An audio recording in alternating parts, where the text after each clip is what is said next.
नमस्कार, स्मार्ट रेसिपीत आपलं खूप खूप स्वागत आहे। आज मी करणार आहे भगरीचा उपमा। उपवासासाठी आपण भगर खातो, परंतु जर आपल्याला नाश्त्यासाठी किंवा संध्याकाळी कमी भूक असली तर जेवणासाठी चटपटीत भगर जर लागत असला तर उपवास नसतानाही आपण खाऊ शकतो। त्यासाठी मी हे भगर 2-3 पाण्याने धुवून घेतली। बटाट्याचे साल काढून हे फोडी करून घेतल्या। हिरव्या कांद्याची पात घेतली, सांबार घेतले, वटाणे घेतले, जिरं, हिरवी मिरची घेतली, कढीपत्ता, मीठ, थोडीशी साखर, टोमॅटो, शेंगदाणे आणि मोहरी हे आता यासाठी साहित्य घेतलं। आता मी गॅसवर कढई ठेवली आणि गॅस चालू करते। आवश्यकतेनुसार तेल टाकते। तेल गरम झालं, सगळ्यात आधी शेंगदाणे तळून घेऊ।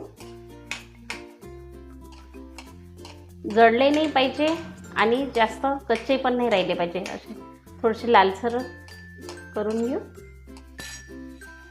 आता हे शेंगदाणे झालेले आहेत, हे काढून घेते।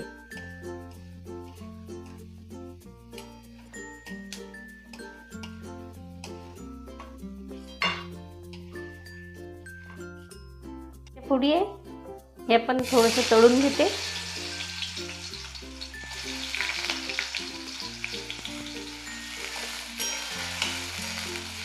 छान लालसर होऊ देऊ। लालसर होण्यासाठी याच्यामध्ये थोडंसं मीठ टाकते। मीठ टाकले की बटाट्याच्या फोडीला चव पण छान येईल आणि लवकर होऊन पण येणार।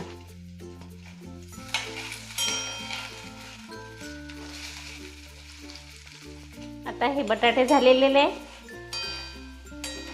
असेच बटाटे पाहिजे। हे बटाटे काढून घेते। याच्यामध्ये थोडीशी मोहरी टाकते। मोहरी तडतडली की जिरं टाकायचं। जिरं पण छान फुलू द्यायचं। हिरवी मिरची, कढीपत्ता,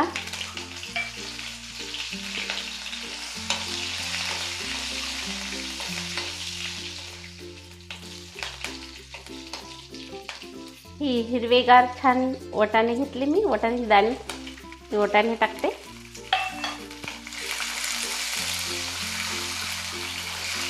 तुमच्या आवडीनुसार तुम्ही गाजर वगैरे, शिमला मिरची हे पण टाकू शकता, ते तुमच्या आवडीवर आहे।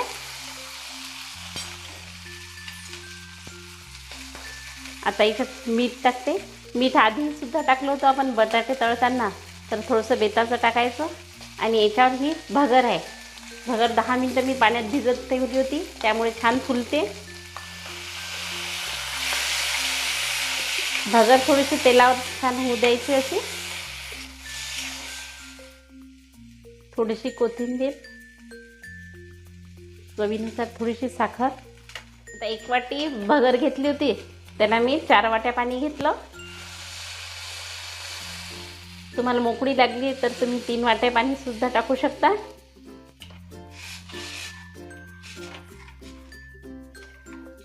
छान हलवून घ्यायचं आणि 10 मिनिटं स्लो गॅसवर झाकण ठेवायचं।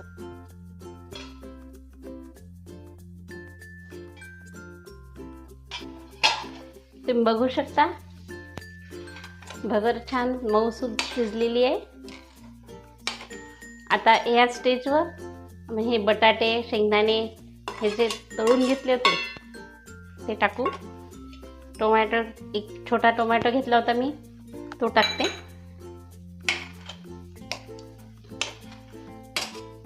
भगर पचायला पण हलका असतो, तसाच पौष्टिक पण असते।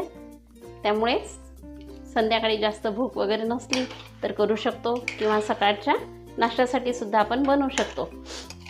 असेच नवनवीन व्हिडिओ पाहण्यासाठी माझ्या चॅनलला सबस्क्राईब करा आणि व्हिडिओला लाईक करा।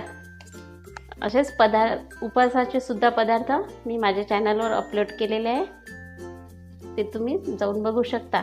काही कमेंट्स असले तर ते सुद्धा तुम्ही सांगा। अधिक 2 मिनिटं हे झाकून ठेवू आपण। टाकलेले सगळं मिक्स होऊन जाईल।